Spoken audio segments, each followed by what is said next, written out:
All right, so today we're diving into a story about a civilization with, well, a pretty weird problem. They won. I mean, they solved everything.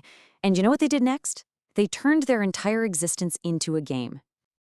No, I'm serious. Just picture that for a moment. No more poverty, no sickness, no real, survival level conflict. What would you even do with your day? What would be the point of getting out of bed?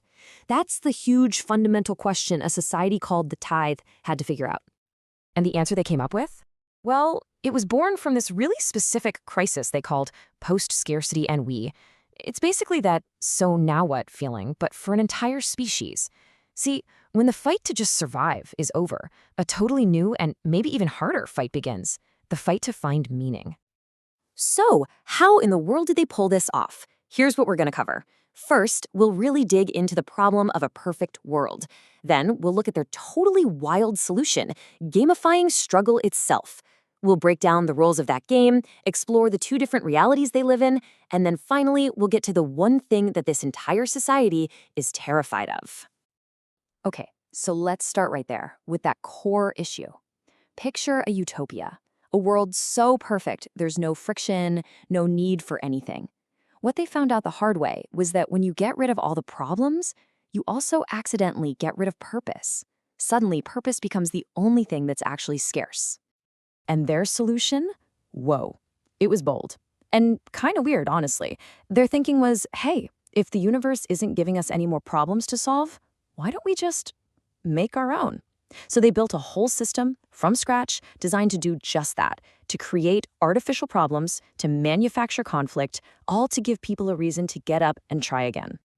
This system is what they call the tithe. And we're not talking about a board game you play on a Saturday night. No, for them, this is everything. It's a social contract that everyone buys into. It's the agreement to play these enormous, world-shaping games that form the very bedrock of their entire civilization. And this is a really important difference to understand. You and I, we work, we perform labor to survive, right? To pay the bills. They engage in this game to find meaning. For them, the stakes aren't food on the table or a roof over their head. All that stuff is taken care of. The real stakes are things like purpose, your social standing, basically the story of your own life. Okay, so if life's a game, you gotta have rules, right? And referees. So let's get into the nitty-gritty, the mechanics of how this whole tithe system actually works. So, who's in charge? These things called arbiters. You can think of them as hyper-intelligent AIs, but they're totally impartial. No feelings, no favorites. They're the game designers, the refs, and the ones who hand out the prizes.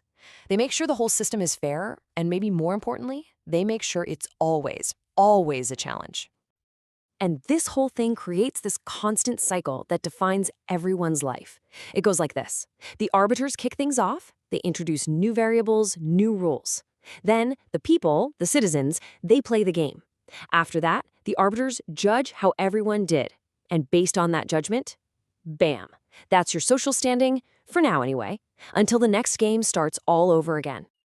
And get this, nothing is set in stone. There's no old money, no aristocracy. Your place in society is based 100% on how you play the game. You could be the celebrated hero one day and then, boom, you're the villain in the next round. Everything you have, you earned. And that means you can lose it all in a heartbeat. You know, this whole system creates this really fascinating, layered reality. People in the tithe are basically living in two different worlds at once. So, on the one hand, you've got what they call base reality. This is the physical world. It's totally safe, you've got food, shelter, you can't get hurt. But nobody cares about it. It's culturally irrelevant. The reality that actually matters is the ludic reality. That's the game. That's where your life happens. It's where you win or lose status, purpose, everything. And the pressure to stay in character, to prioritize the game, is massive. You do not talk about base reality. You don't acknowledge that it's just a game. That's the biggest social no-no imaginable. It's like being an actor on stage and suddenly turning to the audience and saying, "This is all fake." It just shatters the illusion for everybody. And that illusion? Well, that's everything. So what happens if you just say, "Nah, I'm out. I don't want to play"? Well, you can do that. They call those people the unbound, and they're totally taken care of in that base reality. They've got all the food, shelter, whatever they need. But in the world that matters, in the game, They're basically ghosts. Culturally, they don't exist. They're seen as these tragic figures who've given up on purpose. Which brings us to our last big point. For a society that has staked its entire existence on a game, what's the ultimate nightmare scenario? What is the one thing they are absolutely terrified of? Their biggest fear is a word: stagnation. It's the idea that the game could be solved. Imagine everyone figures out the perfect way to play, the challenge is gone, and the whole thing just stops. Because if the game isn't a struggle anymore, then it doesn't give them any meaning. And then they are right back at square one, in that boring, purposeless utopia. And that's why the arbiters have one main job above all else: prevent stagnation, no matter what. So they're always in the background, tweaking the rules, throwing in crazy, chaotic new variables, shifting the goalposts, anything and everything to make sure the game can never, ever be figured out. The struggle has to keep going, forever. And this really gets to the heart of their entire philosophy, doesn't it? They looked out at a universe that didn't seem to have any built-in purpose, and they decided, fine, we'll make our own. They genuinely believe that a manufactured struggle isn't just a way to find meaning. For them, it's the only real way left. Which leaves us with a pretty big question to chew on. I mean, they did it. They found a way to create purpose where there was none. But if that purpose is all built on a made-up game with fake stakes, is the meaning they get from it actually real? Is that kind of struggle truly authentic? It's definitely something to think about.